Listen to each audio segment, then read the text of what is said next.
আমার প্রথম গুরু শ্রী শ্রী গোপাল চাঁদ গোস্বামী মহাশয়, আমার দাদুগুরু শ্রী শ্রী নবদ্বীপ চাঁদ গোস্বামী মহাশয়। আমি পরবর্তীতে যাকে গুরুরূপে বরণ করে নিয়েছি, আমার এই গুরুদেব চলে যাওয়ার পরে তিনি শ্রীধাম বৃন্দাবনে 108 মুরারি মোহন দাস বাবা। আর এই পরম্পরা হিসেবে আজ আমি যেখানে উপনীত হয়েছি, আমার প্রথম যিনি আমার জ্ঞানের সেই পত্রিকা প্রচালিত করেছিলেন আমার পরমারাধ্য গুরুদেব শ্রী শ্রী গোপাল চাঁদ গোস্বামী মহাশয়।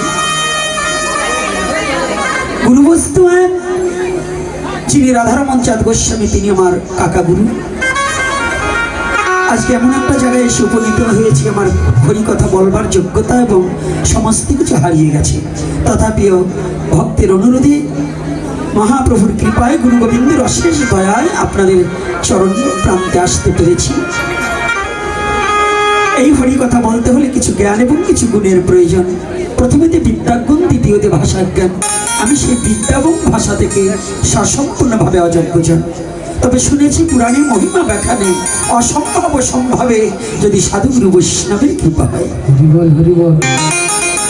আপনারা সেই সাধুজন, সজ্জন, বৈষ্ণবজন, এই হতভাগাকে একটু কৃপা করবেন। যতটুকু সময় বসে থাকি, এতটুকু সময় আপনাকে নাহি করি প্রচার যেন সভা করো মাঝে, যেন গুরু গোবিন্দ, গুরু গৌরাঙ্গের কথা এবং নিজের স্বধর্ম এবং স্বজাতির চিন্তার মধ্য দিয়ে সময়টাকে অতিবাহিত করতে পারে। এই ভাগবতীয় কথার ব্যাসা শুনে গবেষণের একমাত্র সুযোগ অধিকার ছিলেন সর্বজন বন্ধেয়, সর্বযুগের শ্রেষ্ঠ ত্যাগী ব্যক্তি, সর্বকালের শ্রদ্ধার পাত্র, যিনি মাতৃগর্ভ থেকে মায়াকে পরিহার করে বিশ্ব জগতে প্রকাশ পেয়েছিলেন। তিনি আর কেহ নয়, কৃষ্ণ দ্বৈপায়ন বেদব্যাস স্বপুত্র শ্রীল সুখদেব গোস্বামী প্রভুপাদ। আমি প্রণাম জানাই তার শ্রীপাদ। বাছাট্টা মায়েরা কথা বলছে, আমি মায়েদের চরণে হাত রেখে বলছি, একটা কথা বলবেন না, আপনার কারণে কথা বলা বন্ধ করবো না। আর যদি কথা বলেন তাহলে আপনাকে কিন্তু এখানে টেনে আনবো কথা বলার জন্য। সবসময় কিন্তু সব কথা বাবা কণ্ঠস্থ মুখস্থ নিয়ে বসা যায় না, যায় বাবা, আর এত কথা বলা যাবে না। এই জন্য চরণে হাত রেখে আমি বারংবার বলছি, আপনার কারণে আর একজনকে বিঘ্ন ঘটাতে পারবে না, তাহলে এখানে যত পাপ আছে আপনার ঘাড়ে চাপবে। দ্বিতীয়ত, যাকে স্মরণ না করলে হরিকথায় প্রবেশ করা যায় না। দ্বিতীয়ত, জানেন তো, বক্তার চেয়ে দাতার চেয়ে গৃহীতার ভালো প্রয়োজন। ভাগবত দর্শনে বক্তা ছিলেন শ্রীল সুখদেব গোস্বামী প্রভুপাদ। ইনি হচ্ছে মাতৃগর্ভ থেকে মায়া ত্যাগী, আর যিনি শ্রোতা তিনি মাতৃগর্ভে বসে ভগবানের রূপ দর্শনকারী। কথাটা কিন্তু একটু ব্যতিক্রম। অর্থাৎ সনাতন ধর্মটা হচ্ছে দর্শন শাস্ত্রের উপরে। সনাতন ধর্মের আজকে যারা যে আলোকে আমরা ছুটে এসেছি, আগে সনাতন ধর্মের তত্ত্বটা অবলোকন করতে হবে। আমরা অনেকেই সনাতন ধর্মটাকে মনে করি 2-1000 শ্লোক মুখস্থ করে যদি বলতে পারি তাহলে বুঝি আমার ধর্ম অনেক হয়ে গেল। গীতার শ্লোক যদি কোনো ব্যক্তি 200-400 বলতে পারে, ভাবে ওরে বাবা, ওনার মতো সাধু হয়ে গেছে। কিন্তু গীতার শ্লোক মুখস্থ করলে সাধু নয়, সাধু হতে হলে তার আচরণটা সঠিক করতে হবে। পুঁথিগত বিদ্যা পরহস্ত ধন, নহে বিদ্যা নহে ধন হলে প্রয়োজন। গ্রন্থ রূপে যে গীতাকে পাচ্ছি ওটা হচ্ছে গীতার ফটোকপি, ডুপ্লিকেট কপি। আর প্রকৃত গীতাটাকে জানা বুঝতে হলে একজন সদ্গুরুর চরণ ছাড়া প্রকৃত গীতাখানা চেনা এবং জানা যায়। সে সিদ্ধান্ত কোথায় আছে? ওই গ্রন্থ আকারে যে গীতায়, ওই গীতার মধ্য দিয়ে অর্জুন আর ভগবান কৃষ্ণের কথোপকথনে ক্ষেত্র ক্ষেত্র বিভাগ যোগ, সেখানে অর্জুন প্রশ্ন করলেন ভগবানকে, ক্ষেত্র কি আর ক্ষেত্রজ্ঞ কি? কি বাবা করেছে কিনা? অর্জুন ভগবানকে জানতে চেয়েছে ক্ষেত্র কি আর ক্ষেত্রজ্ঞ কি, আমাকে পৃথক রূপে জানো, আমি একসাথে জানতে চাই না। তুমি যে ক্ষেত্রজ্ঞ বলছো, এই ক্ষেত্র কি আর ক্ষেত্রজ্ঞ কি?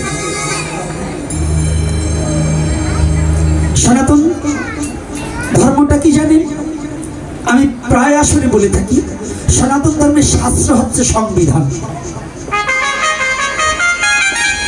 পৃথিবীতে আর কোথাও পাবে কিনা আমার জানা নেই, কিন্তু আমার কাছে আমার এই সনাতনে যাহা দিয়েছে পৃথিবীর কেউ তাহা দিতে পারেনি।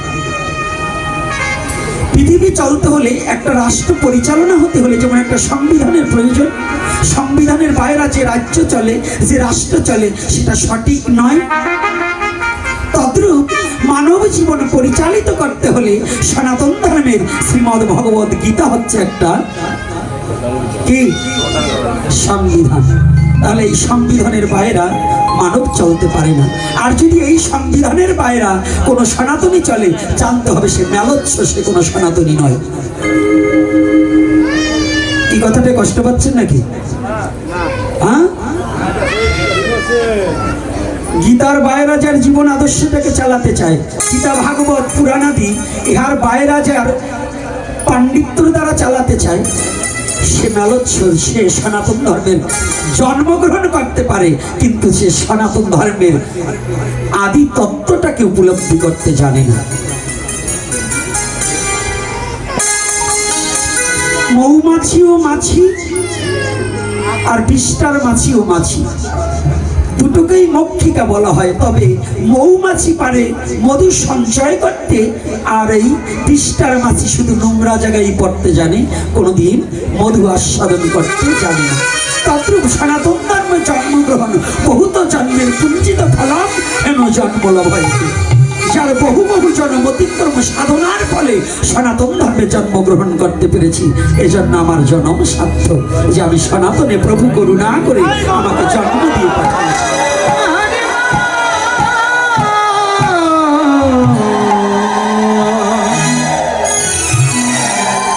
ভক্তি মার্গের কথা পরে বলি, আগে যুক্তি মার্গে আসি। আর আপনারা আমার পরিচয় দেওয়ার মতো কিছু নেই, আমার নামটাও আমি বলবো না, কারণ আপনারা তো আমাকে চিনেনি। তাহলে এই জন্য আমার পরিচয়ের কিছু নেই, আমি এত বড় কিছু নয়। আজকে আমার কমিটির বাবারে, আমার রিপনরে আজকে আমি একটু শাসন করে যাব। আমার সাথে সাথে বলছে গোপীনাথ বাবা কি যায়, গোপীনাথ কারো বাবা না, শালা বললেও দোষ নাই। কারণ গোপীনাথের জয় দিয়ে কোনো লাভ নেই, জয় দিতে হবে আমার মহাপ্রভুর জয়, সনাতনের জয়, আমার মহাপ্রভুর জয়। যে মহাপ্রভু না আসলে বিশ্ব জগৎ জীব মুক্তির কোনো পথ পেত না। এজন্য আমার জয় না দিয়ে দিতে হবে আমার মহাপ্রভুর জয়। যে কলিহত জীবের পারের কান্ডারি, কলিহত জীবের পথ প্রদর্শক, কলিহত জীবকে শুধু দিয়েছে, যে জীবের কাছে কিছু চাইনি, তিনি হচ্ছেন মহাপ্রভু, সেটা গোপীনাথ নয়। এজন্য আমি অনুরোধ করব, গোপীনাথের জয় দিয়ে কোনো লাভ নেই, জয় দিতে হবে আমার মহাপ্রভু, আমার গৌর হরি। জয় শ্রী রাধে।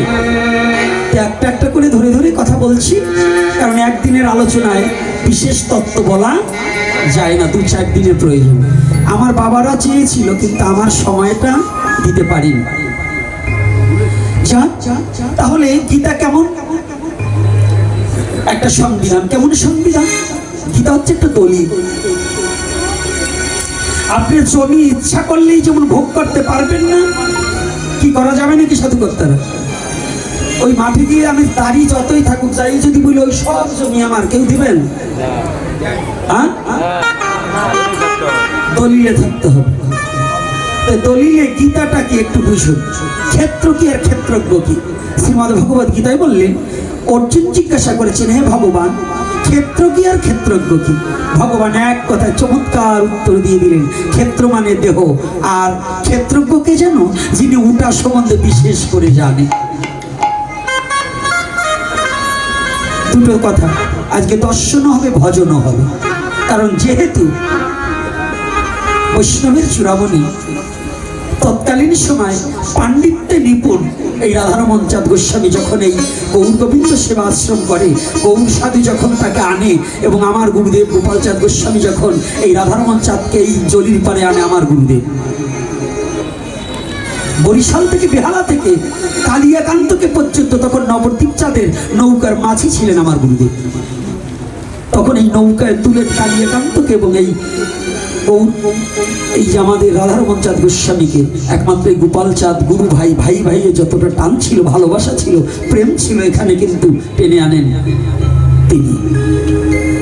তো গুরুদেবের মুখে এবং তাদের কাকা গুরুর কাছ থেকে যতটুকু জেনেছি শুনেছি সেটার কিছু কথা বলবো পরে।